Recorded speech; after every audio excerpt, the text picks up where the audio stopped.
এই বিএনপির সাথে তো এই আওয়ামী লীগের সাথে বাংলাদেশ জামায়াতে ইসলামীর রাজনীতি একবার এক এক রেখায় চলেছে।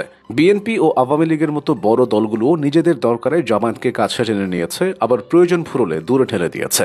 1986 সাল থেকে এই পর্যন্ত দেখা গেছে জামায়াতে ইসলামী কখনো আওয়ামী লীগের দাবির সঙ্গে একমত পোষণ করেছে, আবার কখনো বিএনপির সঙ্গে জোট বেঁধে সরকার গঠন করেছে। বড় দুইটা দলের সঙ্গে জামায়াতে ইসলামীর সখ্যতা গড়ে ওঠে এরশাদ বিরোধী আন্দোলনের শুরু থেকে। এই আন্দোলনকে চূড়ান্ত রূপ দিতে এবং এরশাদের পতনের লক্ষ্যে 1983 সালের মার্চে আওয়ামী লীগের নেতৃত্বে 15 দলীয় জোট এবং সেপ্টেম্বরে বিএনপির নেতৃত্বে 7 দলীয় জোট গঠিত হয়। এরপর ক্ষমতা টেকাতে এরশাদ 1986 সালে জাতীয় নির্বাচনের ঘোষণা দেন। ওই নির্বাচন বর্জন করে বিএনপি। তার সঙ্গী হয় 15 দলের জোট থেকে বেরিয়ে আসা 5টি বাম দল। অন্যদিকে আওয়ামী লীগ তার সমমনাদের নিয়ে সেই নির্বাচনে যায়, সঙ্গী হয় জামায়াত। ওই নির্বাচনে জামায়াত স্বাধীন বাংলাদেশে দাড়িপাল্লা প্রতীক নিয়ে প্রথমবার নির্বাচন করে 10টি আসন পায়। যদিও বেশি দিন ওই সংসদ টিকতে পারেনি, মাঠের আন্দোলন ফের চাঙা হয়। এরশাদের পতন পর্যন্ত এই আন্দোলন অব্যাহত থাকে। অবশেষে 1990 সালের ডিসেম্বরে গণ অভ্যুত্থানে এরশাদের পতন ঘটে।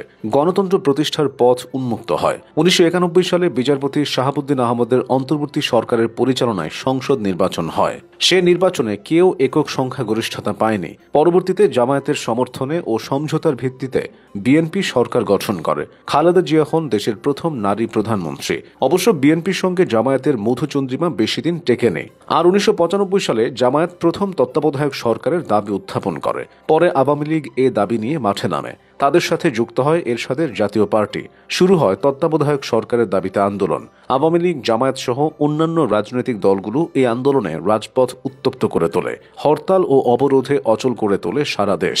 এখানেও আওয়ামী লীগ জামায়াত যুগপৎ আন্দোলন করে। এই অবস্থায় 1996 সালের 15 ফেব্রুয়ারি ষষ্ঠ জাতীয় সংসদ নির্বাচন অনুষ্ঠিত হয়। এই নির্বাচনে আওয়ামী লীগ যেমন অংশ নেয়নি, তেমনি অংশ নেয়নি জামায়াতও। পরে তীব্র আন্দোলনে বিএনপির ওই সরকার টিকতে পারেনি। 1996 26 মার্চ সংবিধানে তত্ত্বাবধায়ক সরকার পদ্ধতি অন্তর্ভুক্ত করে 30 মার্চ পদত্যাগ করেন খালেদা জিয়া। 1996 সালের 12 জুন সপ্তম জাতীয় সংসদ নির্বাচন অনুষ্ঠিত হয়। ওই নির্বাচনে 300টি আসনের মধ্যে 146টি আসনে বিজয়ী হয়ে বাংলাদেশ আওয়ামী লীগ একক সংখ্যাগরিষ্ঠতা লাভ করে।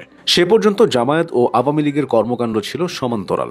86 সালের নির্বাচন, 91 সালের সংসদ বর্জন এবং তত্ত্বাবধায়ক সরকারের দাবিতে যুগপথ আন্দোলন সবই হয়েছিল এক কাতারে। 2001 সালে এসে জামায়াত বিএনপির সঙ্গে 4 দলীয় জোটে একীভূত হয়। নির্বাচনে 4 দলীয় জোট জয়লাভ করে। 4 দলীয় জোট সরকারে জামায়াতের 2 শীর্ষ নেতাকে গুরুত্বপূর্ণ 2টি মন্ত্রণালয় দেওয়া হয়। তারপর তো ইতিহাস অন্য। 2006 সালের অক্টোবর মাস বিএনপির নেতৃত্বে 4 দলীয় জোট সরকার তখন বিদায়ের প্রস্তুতি নিচ্ছে। এমন প্রেক্ষাপটে 2006 সালের 28 অক্টোবর ঢাকার পল্টন বাইতুল মোকাররম এলাকায় জামায়াতে ইসলামী এবং আওয়ামী লীগের কর্মীদের মধ্যে সংঘর্ষ হয়, যেখানে জামায়াতের কর্মীদের অনেক ক্ষয়ক্ষতি হলেও বিএনপি সরকার সে সময় বিষয়টি নিয়ে মাথা ঘামায়নি। ফলে এরপর বিএনপির সাথে জামায়াতের দূরত্ব বাড়তে থাকে।